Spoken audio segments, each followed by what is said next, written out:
Gazing upon our world from a distance, it appears peaceful and calm.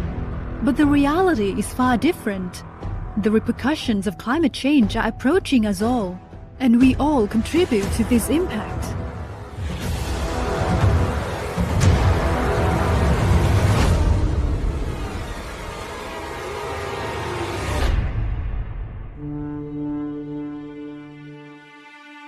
By 2050, projections indicate that over 3 billion people will reside in various urban centers in the Asia-Pacific region alone. Urban activities are a key contributor to climate change. Cities are responsible for 75% of global CO2 emissions, with transport and buildings among the most significant contributors. And since 2012, the Asia-Pacific region has collectively been responsible for more than half of global greenhouse gas emissions yearly. The repercussions of climate change are imminent and befalling us all. Several Asian countries are among the top 10 countries most affected by climate change, with the Philippines ranked the 4th, India ranked the 7th, and Thailand ranked the 9th. It's time to act, and we have a joint responsibility to address climate change through urban development planning and design guided by climate data. That's where Urban Act comes in. Urban Act, or the Integrated Urban Climate Action for Low Carbon and Resilient Cities project, is a regional project that aims to support the transformation towards low carbon and resilient urban development and contribute to implementing each partner country's nationally determined contributions and the Sustainable Development Goals. Funded by the International Climate Initiative, or ICI, commissioned by the German Federal Ministry of Economic Affairs and Climate Action, or BMWK, Urban Act is implemented in 5 partner countries: China, India, Indonesia, the Philippines, and Thailand, with a duration spanning 5 years from 2022 to 2027. We aim to achieve 4 critical outputs. These outputs include improving the institutional environment for climate-sensitive urban development, using evidence-based, inclusive, climate-sensitive, spatial and urban planning, identifying project concepts for urban climate action investment, and enhancing knowledge through regional networking, exchange, and learning. Our collaborative partnership comprises the Deutsche Gesellschaft für internationale Zusammenarbeit GmbH, or GIZ, as a project leader, and the international partners consisting of the United Nations Economic and Social Commission for Asia and the Pacific, or ESCAP, United Cities and Local Governments Asia Pacific, or UCLG ASPAC, the University of Stuttgart, and TU Dortmund University, and national partners in each of the project countries. To promote and showcase a sustainable integration of climate change into urban development, Urban Act implements its support in 14 pilot cities across the 5 countries, recognizing the unique context of the partner countries and aiming to improve the country's specific policies and regulatory frameworks. Furthermore, we engage in joint operations with the Indonesia-Malaysia-Thailand Growth Triangle, or IMTGT, implementing initiatives in 6 cities within the IMTGT sub-region. We are all standing on the edge, and every decision and action we take today will shape our future for generations to come. It is not just a choice, it's a collective responsibility that falls on each of our shoulders.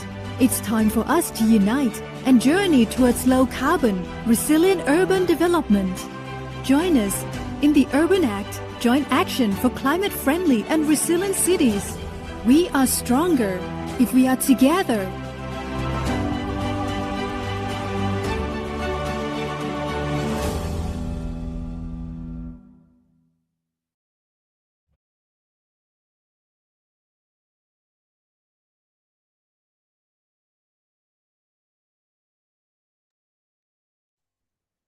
Good afternoon, colleagues, and welcome to the Climate Conscious Cities Urban Act webinar series. Today's webinar is entitled Urban Cooling Strategies for Heat Resilient Cities. We're very pleased to welcome participants joining from across Asia and the Pacific and beyond. My name is Alex Macias. I'm a Cities and Climate Change Technical Advisor with the Environment and Development Division of ESCAP. I work on urban heat resilience and city level climate action across the region, including efforts to help cities translate heat risk evidence into practical planning implementation. And it's my pleasure to be the moderator for today's event. Extreme heat is becoming one of the most urgent climate risks facing cities, with growing impacts on public health, infrastructure, energy systems, labor productivity, and urban livability. At the same time, the way cities are planned, designed, built, and managed can either intensify or reduce heat exposure. Today's session will look at how cities can bring together planning, policy, nature-based, and passive cooling approaches, building and infrastructure solutions, and practical implementation. We'll also touch on how these approaches can connect with city heat planning and long-term urban resilience strategies. I'm also very pleased to announce that we have received more than 734 registrations for this event, which is really showing how high of an interest there is on this topic. As was mentioned and highlighted in the video, this webinar forms part of the broader Urban Act project and its regional knowledge sharing and learning activities. The series aims to build practical knowledge and low carbon climate resilient urban development, raise awareness of emerging approaches, and strengthen partnerships and share experiences that can be useful to cities and practitioners across the region. Before we begin, a few brief housekeeping points. Today's webinar is being recorded, and the recording and the presentation materials will be made available following the event. Please feel free to use the chat to interact. I saw that some of you were already doing that. And for questions for our speakers, please use the Q&A function so that we're able to organize and prioritize them during the moderated discussion section of the event. At the end of the webinar, we will share a feedback survey. Participants wishing to receive a certificate of participation will need to complete the survey and answer the content questions included in it. We're very fortunate to be joined today by three great speakers who will bring global technical city and bring global technical and city level perspectives to the discussion. So let's begin with our first presenter. It is my pleasure to introduce our first speaker, Dr. Eleni Myrivili. She is the Global Chief Heat Officer for UNEP Cool Coalition, and she previously served as the Deputy Mayor of Athens for Urban Nature, Urban Resilience, and Climate Adaptation, and is internationally recognized for her work on extreme heat and city resilience. She is also a former university professor, and she holds a PhD in anthropology from Columbia University. Dr. Myrivili, thank you very much for joining us today. The floor is yours. Alex, thank you very much for the introduction, and I'm very glad to be here with everyone. So I'm going to talk a little bit about what UNEP and the Cool Coalition and the Cities Unit has been doing about heat, and present a little bit the whole program. And if there's more interest about it, I can also get more deep into it later. UNEP started really to go into heat resilience through cooling. From the Kigali Amendment and the idea that we need to make sure that we create less emissions and more sustainable cooling around the world. So the idea of cooling and heat for UNEP started through mitigation, through trying to reduce emissions. And then as we went more into the idea of reducing emissions, it becomes obvious that you have to create less demand. And this is the best way to reduce consumption, of course, of energy. So less demand means actually cooling the cities and cooling the buildings and cooling the neighborhoods. So a very important moment in this whole kind of trajectory came with COP 29, which was in Baku, I think 2 years ago, where the Global Cooling Pledge was presented and was launched, and we had 72, now I think it's 75 countries from around the world that made commitments to actually reduce emissions for cooling and protect people from heat. And then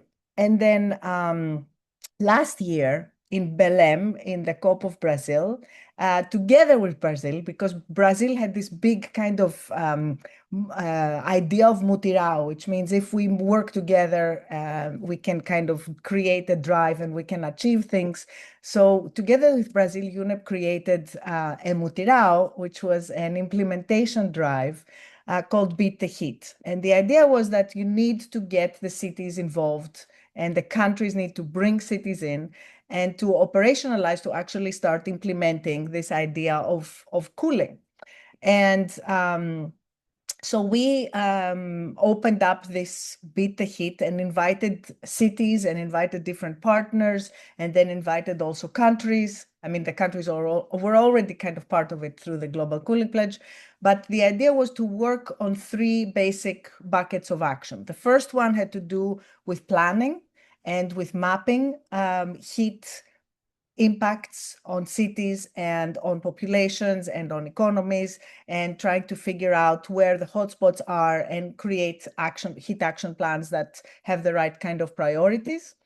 Then the second one had to do with passive cooling and nature-based solutions and cooling, how to cool the cities mostly from nature, but from all of the other ways that we could do it also in the public sector and in buildings, like, for example, creating building codes that bring together both issues that have to do with energy and issues that have to do with design. So both the emissions part and the part of cooling passively. And finally, the third bucket had to do with low global warming potential air conditioning and high efficiency cooling technologies, and how cities can procure them, especially for public buildings. Like, the idea was to help cities make sure that they use sustainable cooling, at least in their buildings, active cooling. So these were the three things, and we asked cities to join and that we would support them with this effort. And we had more than 200 cities. Wait, this one is supposed to work. It has all the cities kind of running on the right, but I don't know how to do that. Can you help me with making this? It has a little kind of rolling of the different cities, of the 200 cities. Alex, no? Maybe if you press forward the feature. Oh, This is a different one. I don't know how to do this. Anyway, it doesn't matter. So it's 250 cities. It's very impressive because it's all the different countries and all the different cities that are involved in Beat the Heat. And then there's a lot of different partners that also came into this effort. And then we did a big survey and we asked our cities about, more than half of them answered. So some of the results from the answers that we got is that cities recognize extreme heat as the major risk and one, like, a priority issue that they need to work on, but there is lack of planning and data there's still a lot of cities that really don't have the kind of data that needs to support the planning that should be done on this. I mean, all of these we kind of know, but it's good to kind of reaffirm that this is actually the case from the cities themselves. The cities also responded that planning is a catalyst for action. The cities that have action plans have much more, we see that they have much more capacity for implementation. About over 90% of the cities are asking for foundational city planning and nature-based solutions. So from the three different buckets, most cities are asking for nature-based solutions and for planning. They recognize that in order to survive extreme heat, they must first establish a core governance and then actually work with nature and passive cooling. So that was another kind of clear thing that came out of it. And there is a lot of cities are asking for external funding but one of the main things that that we know that cities are lacking and we need to support them with is technical capacity.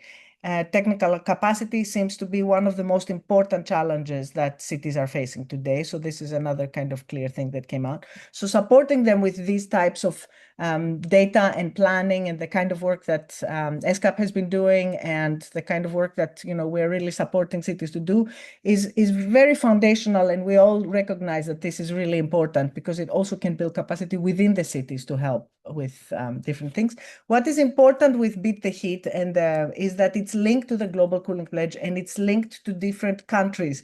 So the idea here is again multi-level governance. So we have the cities together. So we're going to be focusing for the Beat the Heat on the countries that have the most cities and work together with the government and the cities and the different partners to try to create matchmaking for the cities for different work. So this is just starting and we're in the process of it. And one of the things that we have been doing under Beat the Heat, which was, we started it as a campaign for the World Environment Day, which was in June, was called 50 at 50. 50 cities at 50 degrees, too hot to ignore and too urgent to delay. That was the slogan. And 50 cities came together to create, some of them engaged in different ways. Some of them just did a light awareness and storytelling thing. Some other cities did the public activation for the day, for that particular day. And then finally, there's a higher engagement, which is 20 cities have agreed to work together with the city of Paris to try an emergency simulation in their cities. So Paris 2 years ago ran this thing that was called Paris at 50 degrees, and it checked how their major systems like energy, water, the schools, the educational system, the health system, etc., would work if they were going to deal with a heat wave that reached 50 degrees. What would collapse? What would be strong? Where are the gaps? And so this is kind of like a rehearsal for the type of weather that cities will be dealing with most probably in the next decade. So this is like something that we feel really strongly about, that cities have started to really prepare for a different kind of weather. And actually, I'm in Antalya right now, so I'm kind of working with them for their heat action plan and for the Beat the Heat. In September, 15 to 18 of September, we have a big assembly in Singapore, which also Beat the Heat will have a big tour. The assembly, everybody is invited. It would be great to have more cities come there, but this is like bringing together the governments to talk about cooling and about heat, and more or less, this is our different days. The first day is for setting priorities and for planning and looking at both the national level and at the city level for these types of issues, for NCAPs, National Cooling Action Plans, and heat plans and all that kind of stuff. The second day is more specifically about passive cooling and nature-based solutions and inclusive access to sustainable cooling and super efficient appliances and renewable cooling and all that kind of stuff. The third day is more about bringing together countries and partners and cities to talk about implementation strategies, financial implementation. And basically, the other very important thing is how can we bring together the cooling community and the heat community and create action plans on all government levels that are both building heat resilience, but also are addressing cooling in ways that are more sustainable, so we don't keep on doing crazy things with our climate change. And then finally, we have the final day with several different roundtables and bilateral meetings. And this is my last slide, and I want to, I hope I didn't take too much of your time, but I want to make sure that it is clear, and I think it is clear, that we are in a different climate era.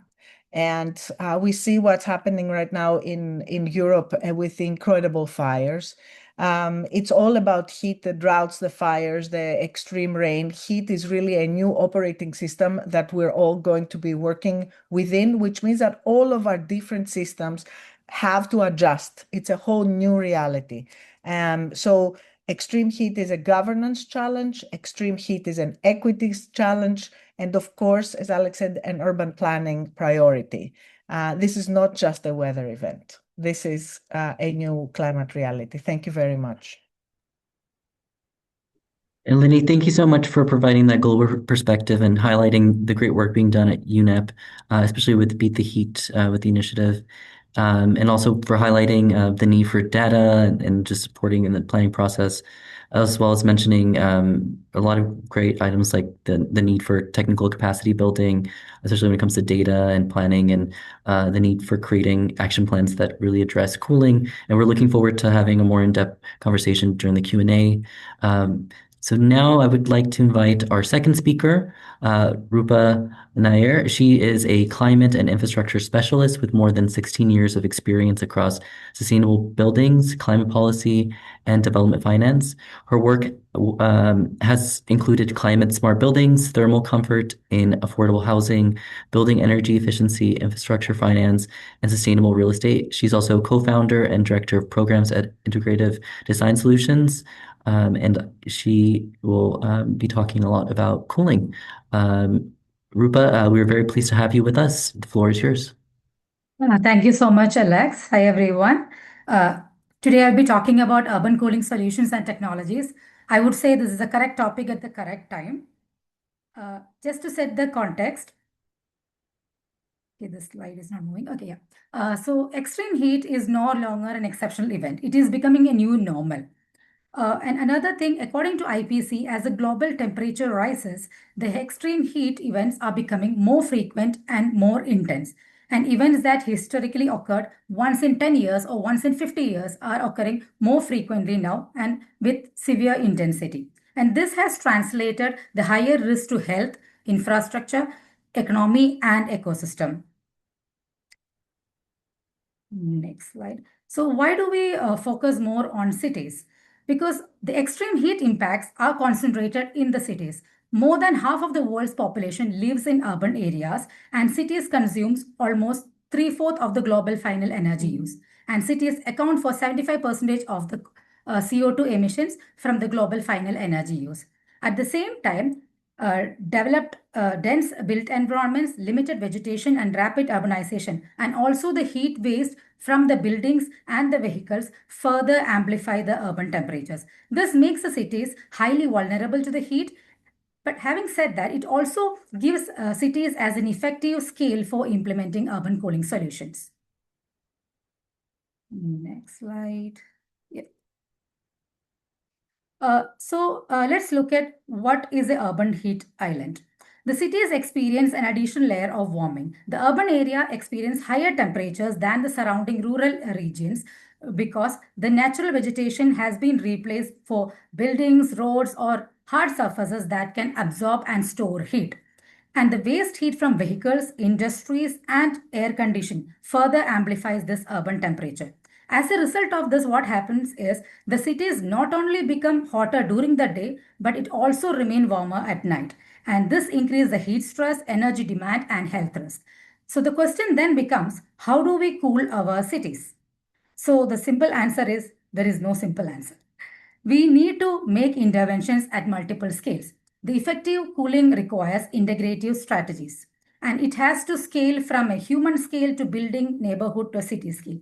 At the building scale, we look at passive and active building strategies to reduce the heat gain, lower cooling demand, and improve the occupant comfort.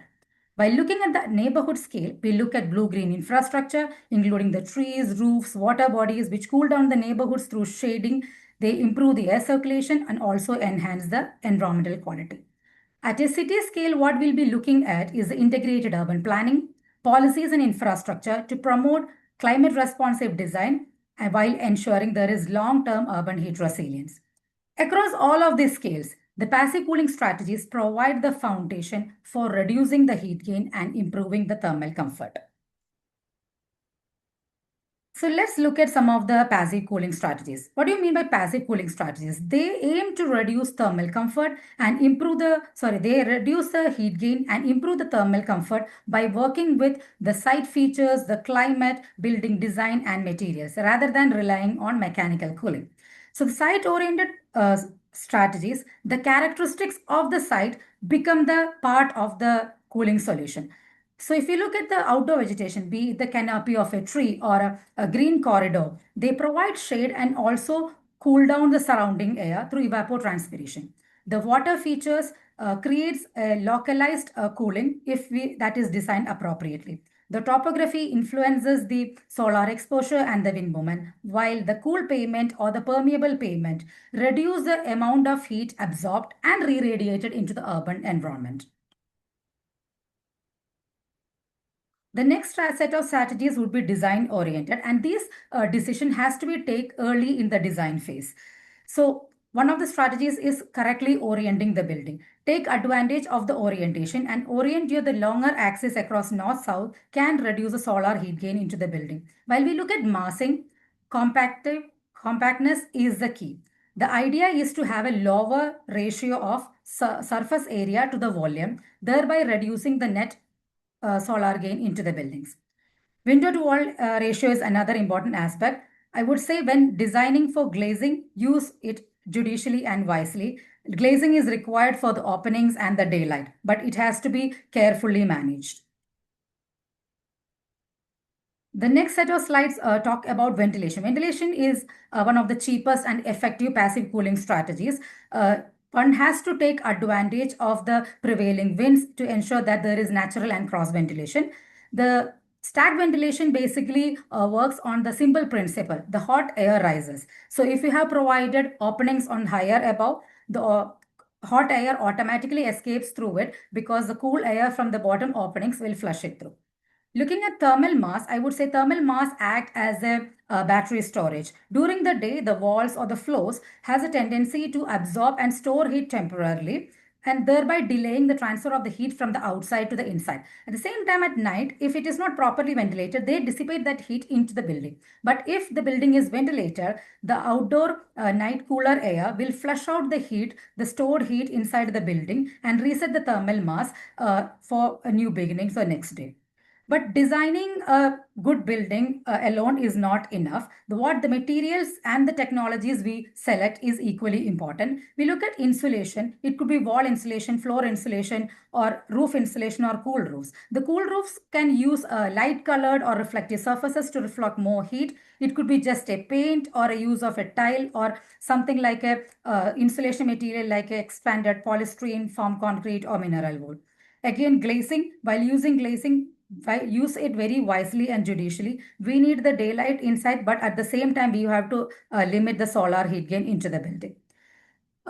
Shading, I would say there is two types of shading. That could be static and it could be fixed. It could be external and it could be internal. The external movable shading are more effective than the internal one because it works on the principle of prevention is better than cure. You cut down the heat before it enter the building.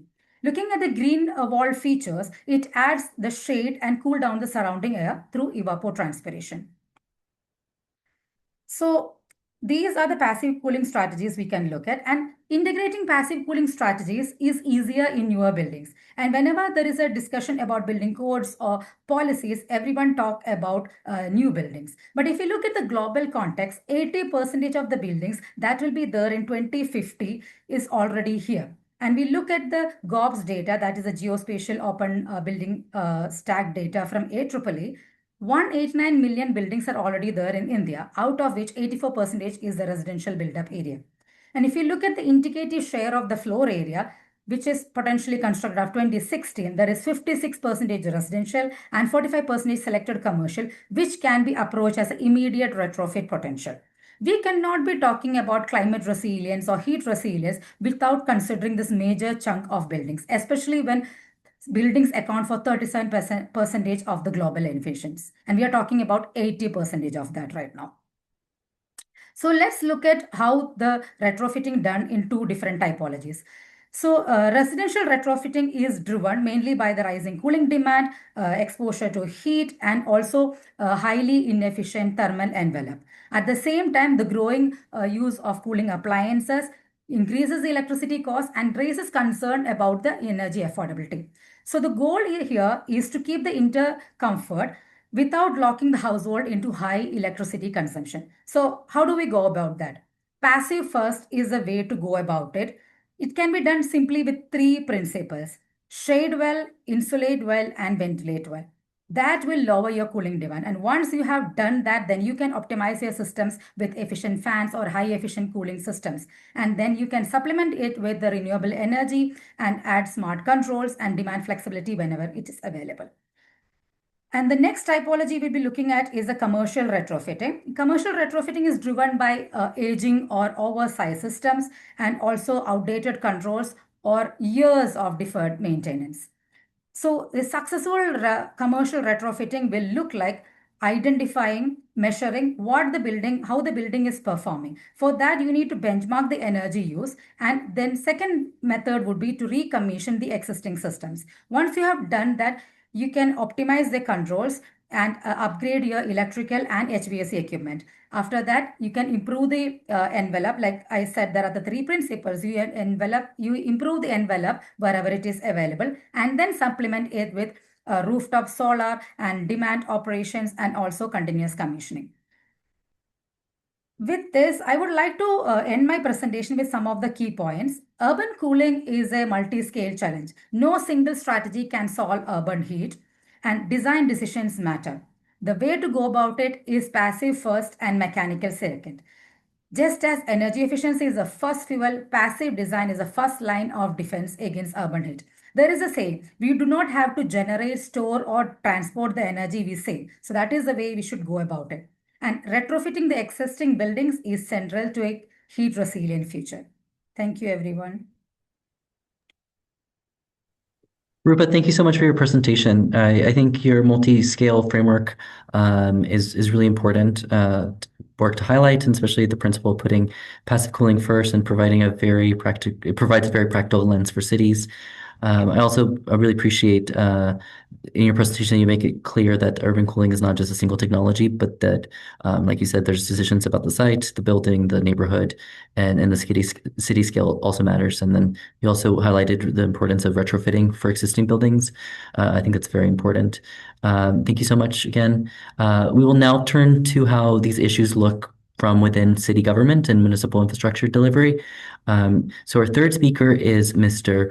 Ezhil. He is the Deputy City Engineer at the Coimbatore City Municipal Corporation in India.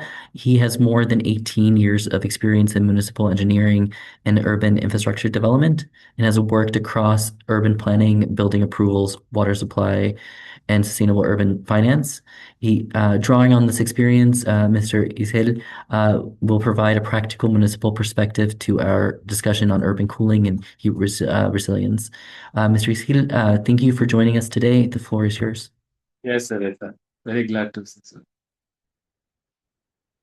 Good morning, all. Very glad to join this session. I'm working as a Deputy City Engineer in Coimbatore City Municipal Corporation in Tamil Nadu, the southern part of India, a proud nation. We are doing many works in climate resilience. We are an urban local body, basically. City in South India. We are the first pioneer city to give a 24/7 water supply project in the entire city with 150,000 connections, household connections. Overall, I think no other country also having this type of number of house service connections. Yes, sir.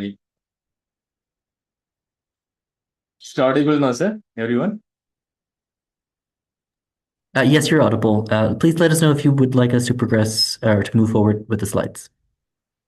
Yes, sir. Yes, sir. Please, sir. Actually, in Tamil Nadu, we are the Coimbatore region. Coimbatore Corporation Limit is 257 square kilometer, basically. 257.04 square kilometer is our corporation limit, with a population of nearly 2.5 crores lakhs. That is 25 lakhs we have. 22.8 actually. With the migrating population, we assume that as 25 lakhs. As an administrative sector, we are divided into 5 zones: north, east, west, central, and south. Like that, we are divided into 5 zones with the 20 watts each. So totally 100 watts. Here climate, it is actually tropical, arid, semi-arid climate. So every season will be in a warm situation with a mild, very mild climate. We don't have more than 40 degrees centigrade. Maximum will be 38 degrees centigrade only. So minimum it will go up to 26 degrees to 38 will be our temperature. Just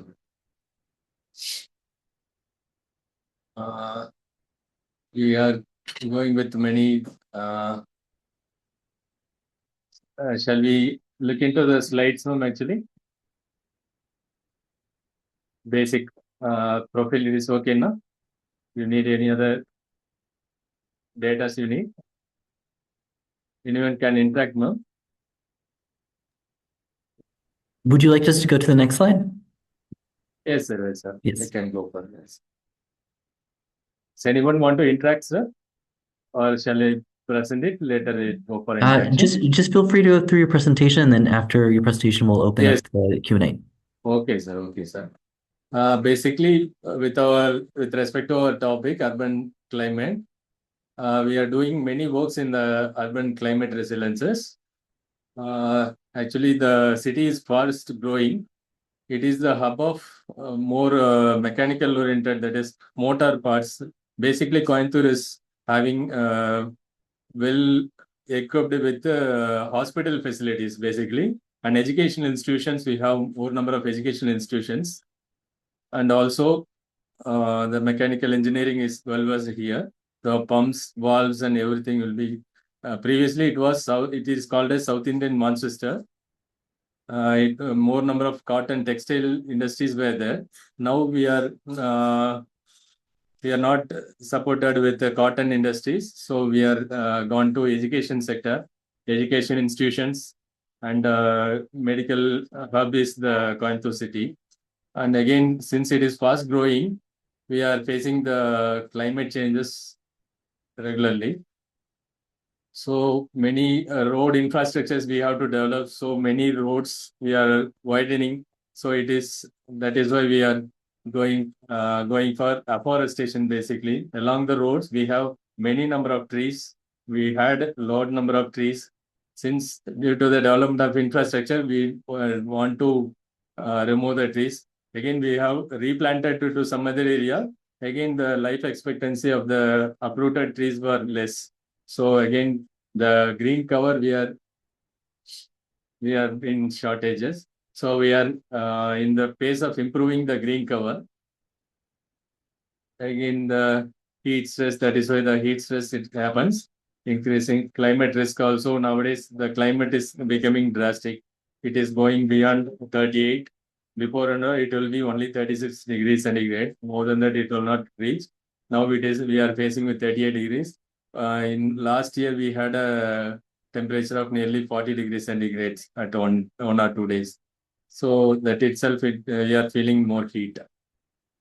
We are going for many urban cooling process, climate actions, like plantations.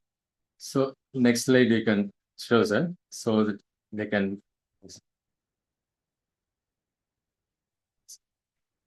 Sir, shall we go with the previous slide, sir? The studies we can show, sir. Previous slide, sir, please. Yes, sir. The studies we are having with next weekend. Yes, sir. It is. Various studies we are taken up in the Coimbatore City Municipal Corporation area. First one is the climate planning and policy. We have allotted a fund of more fund to the climate change concept. Budgetary provision also we have made.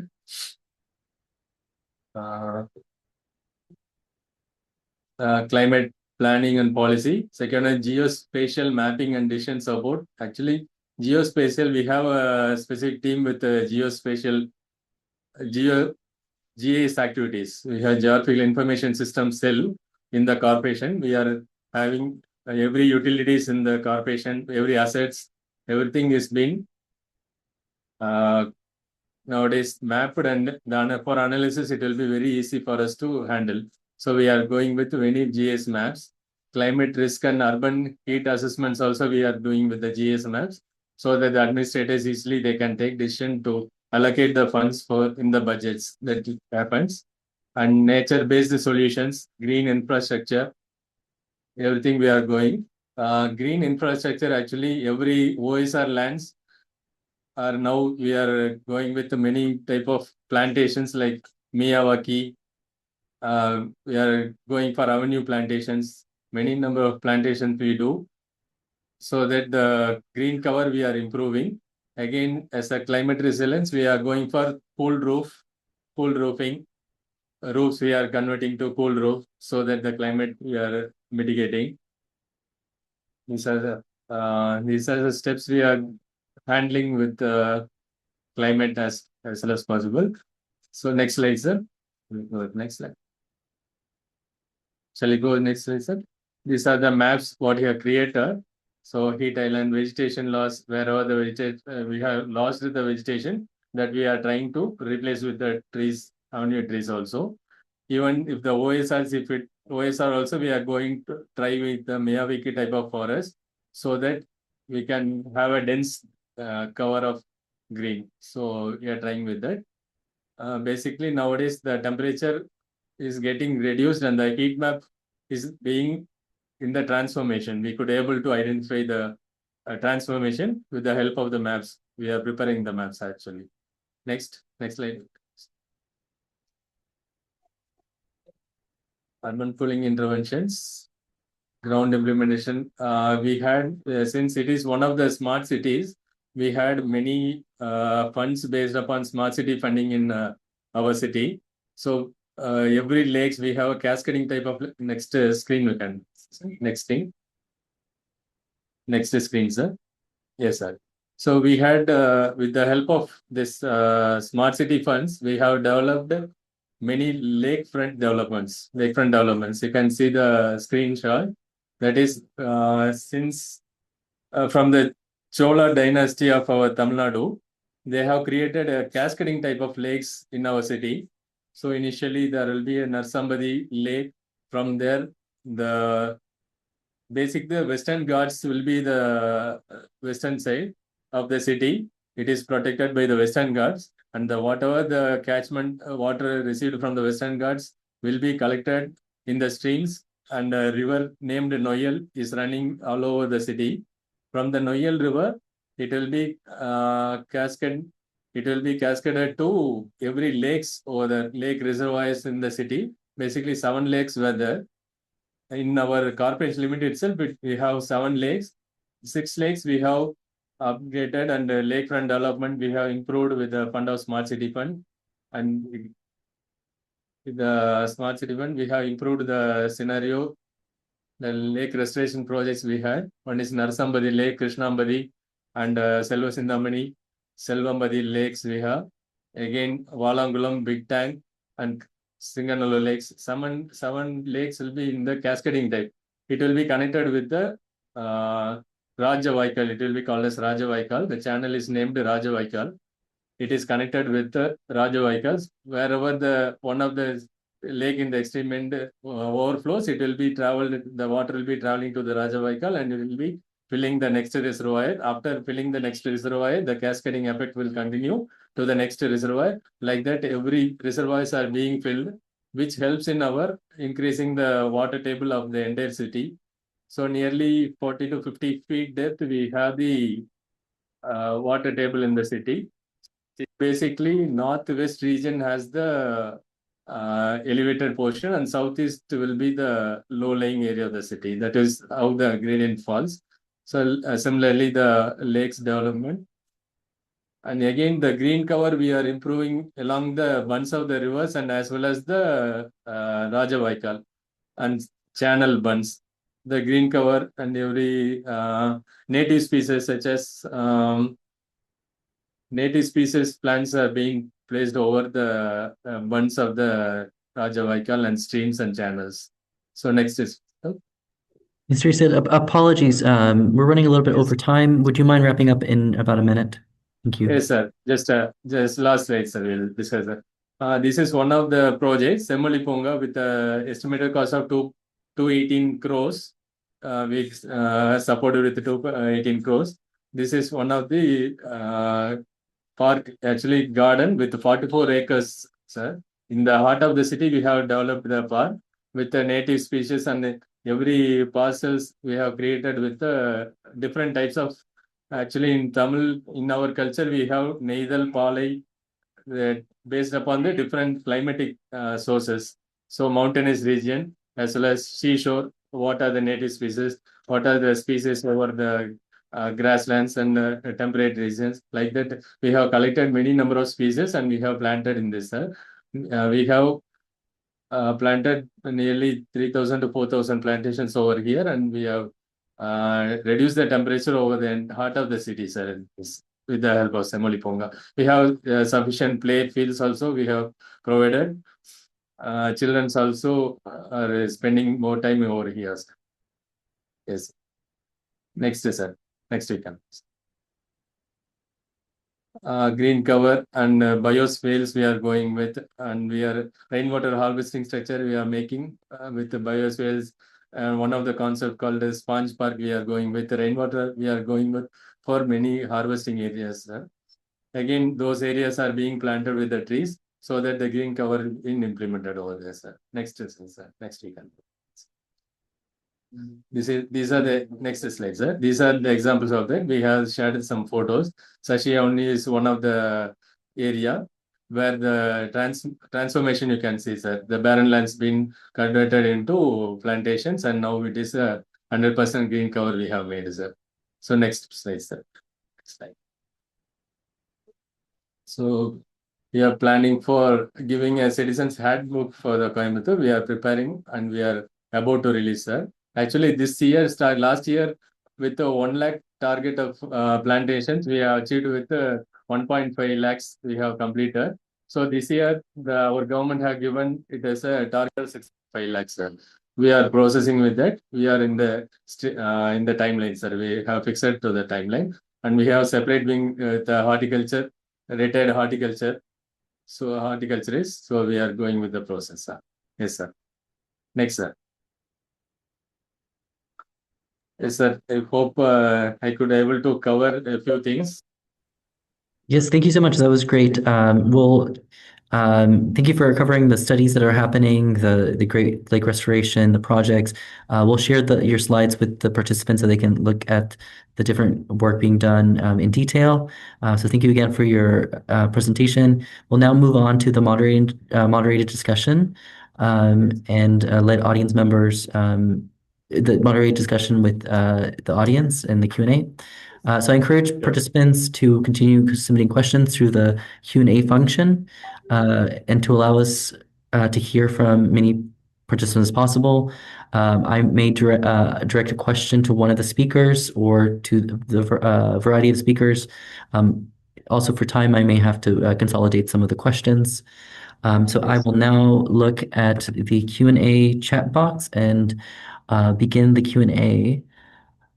So the first question that has the most upvotes, what could be the first step in what could be the first step in case a country hopes to implement such action plans or policies, and what challenges can these countries expect? So maybe Eleni, if you could, I think people are referencing Urban Action Plan. If you could talk about some of the practical action steps cities or countries can take, please feel free. Thank Yes. Thank you, Alex. I want to say that we got great examples from Dr. Roopa Nair and from Tamil Nadu. And I think these are some of great ideas and great ways to go about it methodologically. I think we got some great examples here. What I think is really important that I would like to highlight is that probably the biggest lesson for cities and for heat action plans and the most successful heat resilient cities are the ones that treat heat as a permanent urban challenge and not just a response to a summer emergency. Cities that map risks, that protect the most vulnerable, give priority to actions that have to do with most vulnerable, prioritize shade and passive cooling before air conditioning, as we said before, bring health planning, transportation, energy, water, all of the critical systems together around a shared strategy, around the same table, to figure out how to deal with extreme heat.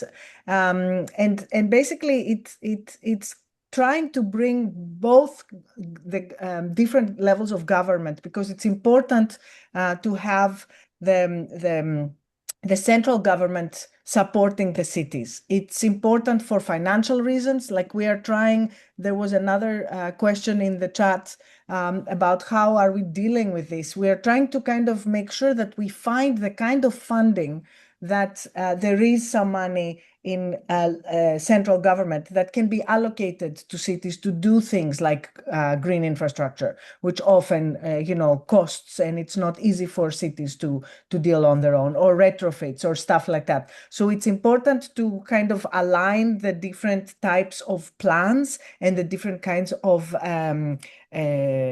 policies with different levels of government, because that ideally can open up possibilities for cities, because cities, it's too much to handle on their own. They have to have support from regional government and from central government. So this is important, but also, again, I can't emphasize it enough. A lot of cities are still, and a lot of politicians and a lot of decision makers are still dealing with extreme heat or fires or droughts, as if they're isolated events. And everybody in this panel said it, but I want to make sure again, we want to stress that we have to change the way we deal with our cities horizontally. It's a new reality. We have to get everybody around the same table, figure out where our weaknesses are and how we can change planning on all different sectors and critical systems. I know it's very long. I'll stop here. It's a long answer, but thank you, Alex. No, thank you for the response. I'm in agreement with this being a way of the importance of planning and just making sure this is a constant issue that people are facing. Sort of going with that, I was curious to hear from Mr. Ezhil about sort of this question and building on it from a city perspective. What is needed in order for good urban heat governance from the federal government? So, what about this relationship between the city and the federal government? What are some ways you've seen that have worked well, and what can be improved?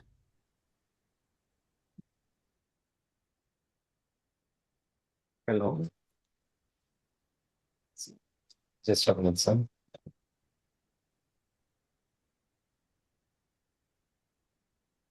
Yes, we can hear you. If you could talk a little bit about, yes, go ahead. Actually, listen. Once again, sir, pardon, sir, can I have that, sir? Yes, I asked about the relationship between the city and the federal government. What does good collaboration look like? Yes, sir. Here we have many NGOs, sir. Actually, central government and state governments, they are supporting with this type of activities. Our secretary has the preliminary view of having this thing, that is a urban greening is his primary choice of budget, sir. He is supporting with more funds in the urban greening process. And again, we have in our city, Coimbatore Corporation, basically, we have many number of NGOs. They are supporting for our greenery activities. They are funding with funds or with the direct samplings they are providing. Even the institutions also, education institutions, Again, the companies have the CSR funds. Education institutions, they are supporting with the students. They with the activities. They are every weekend they have the activities and their plantations everywhere. They are doing with the plantations. In companies, they are giving the CSR funds so that the samplings we are purchasing and we are helping in the plantations itself. They are going with that. Great. Not Thank only you. the government sectors, we have the companies also supporting. So we have the funds, sufficient funds for plantations. Great. Thank you for highlighting the not only importance of local government and federal government, but also that of the nonprofit sector as well as the private sector and a variety of efforts, including greening. I have a question directed at Roopa. So they thank you for your active presentation and ask, would you please describe what are the most effective design approaches and assessment methods already applied in different crowded cities for integrating urban cooling into public spaces in dense urban areas while ensuring they remain practical, accessible, cost-effective, and evidence-based. So getting at this issue of density, I think is important. If Roopa, if you could address that question. So when you talk about urban cooling, it need not be expensive. Very simple, practical, affordable solutions are readily available to us. But with the influence of Western architecture and the obsession with glass, we have deviated from the vernacular architecture. The simple principles for retrofitting doesn't need to worry about the density or much about the cost, because the simple principles what I will mention here is the three principles: insulate well, shade well, and ventilate well. You insulate your envelope, your walling materials, or the roof. Roof is one of the biggest culprit of solar heat gain into the building. So when you talk about roof insulation, it could be a insulation material which could be slightly expensive, but you can go with a simple cool paint or light colored glazed tile. That will reflect the heat and that will protect your roof. And similarly, for the walling material, you can go for insulation materials or cool paint again. And another strategy, another vulnerable areas is the fenestrations or the glass. So there are different shading devices that can be used depending on the latitude and the orientation your fenestration is facing. You could have a simple 2 feet or a 600 overhang. That could actually save you a lot of money. We have simulated and found just a 2 feet overhang on the north and south facade has reduced the EPI tremendously. And similarly, when you have east and west facades, you can have side fins, which will also cut down your northwest, northeast, and southwest sun. And with respect to east and west facade, you can have rolled on bamboo screens in front of the fenestration, because the radiation from those directions are direct. So these are very simple solutions. And another strategy would be ventilate well. So especially in warm and humid climate, air movement is the king. But there are certain areas where there is no air movement. How would you make sure that you get the required amount of air movement? That is assisted in air movement or enhanced air movement. You can use ceiling fans or even basic exhaust fan. You can open the windows, just exhaust it. Sometimes the night temperatures are lower, but there is not air movement. You can use an exhaust fan, flush out the heat. So these, the retrofitting strategies I'm telling you, they are very practical, very affordable, and it doesn't depend on the earthquake zone or the density and things like that. These are very, very simple approaches. I hope I answered the question. Yes, yes. Thank you, Roopa. That's very helpful. Those cost-effective solutions. I wanted to extend that question to the rest of the speakers. Can you talk about some cost-effective strategies on extreme heat resilience that you've come across either in your city or in other cities around Asia Pacific or beyond? I like very much the examples that Roopa Nair brought up, and I think they're very concrete and they're very interesting. There are several guidelines with such very concrete ways of how cities can to deal with cool roofs, dealing with shading, with ventilation, these types of things. I wanted to talk a little bit about informal settlements and the work that has been happening there. We have some data and some information also coming from different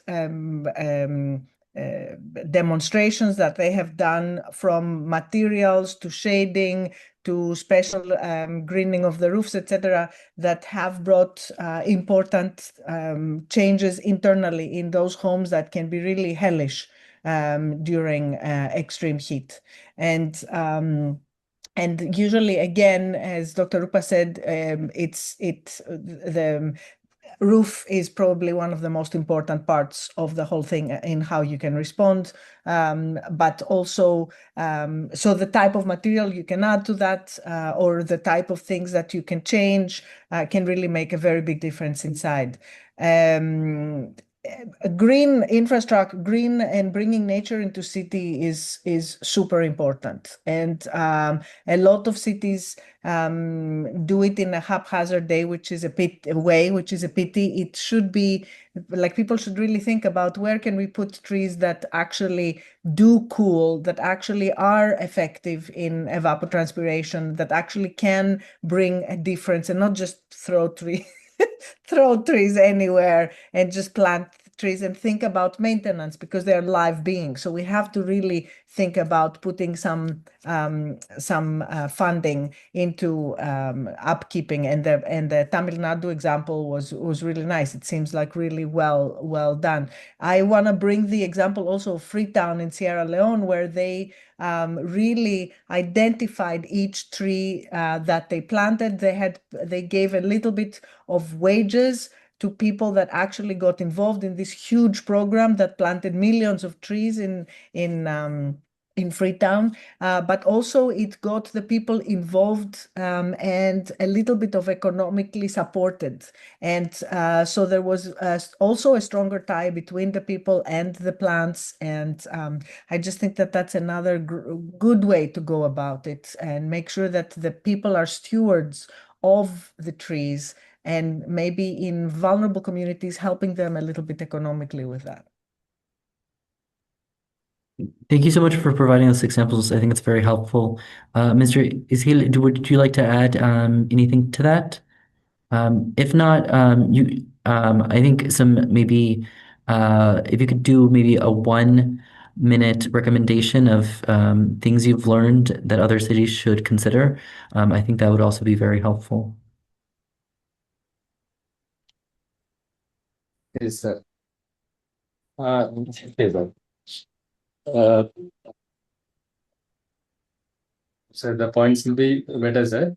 We have doing many number of works here in urban local body. We could find able to support many funds, and we are doing many projects together, sir. From that consider. So we can go with that. So I hear that it's great for cities to pilot a lot of initiatives and to gather data and really see what works. Yes. Great. Roopa, would you like to add one final thought about cooling, or what cities or our participants on the webinar today should consider? Again, I cannot stress the importance of passive cool strategies, because there is a saying, right? You do not have to generate or store the energy that we are saving. That is the most cost-effective unit of cooling. You prevent it from entering the building. Prevention is better than cure. So that is the way to go about it. Great, thank you. And Eleni, if you any final recommendations or statement? Prevention, preparedness. Like, the sooner we do things, and the better it is. And that's it. Let's just not keep acting like it's a new thing that hit us this year. Yes. Well, thank you so much for those final recommendations, and very much in agreement. But so we've reached the end of the webinar for today. It went by very quickly. We're looking forward to sharing. Just one thing, sir. Yes, go ahead. Not only this, sir, community participation is the main thing, sir, actually. Even That's a though good point. many schemes come and go, if the community participation is there, with the awareness, if we go for easy activities and we can provide them the support, means automatically, once the community get participated, automatically the things will go good. It is a basic. No, that's a great point. I think sometimes people as planners think of just planning, and definitely important to consider the people affected. So as I was mentioning, we've reached the end of the webinar today. On behalf of ESCAP and the Urban Act team, I would like to sincerely thank our presenters today and for sharing their expertise and experiences with us. I'd also like to thank all the participants for joining us and for contributing your questions and comments. The recording and the presentation materials for today's webinar will be made available after the event. Before leaving, please complete the feedback survey by scanning the QR code on the screen or using the link that has been shared in the chat. Participants wishing to receive a certificate of participation should complete the survey, including 3 questions about today's webinar. And also, certificates are expected to be issued within approximately 10 days after the completion of the survey. Thank you once again for everyone who participated. We hope today's discussion has provided practical ideas that can support your work to build cooler, healthier, and more heat-resilient cities. This concludes today's webinar. Have a very good afternoon, and thank you, everyone. Take care. Bye. Bye-bye. Thank you. Thank you very much, sir. Thank Take you. care, everyone.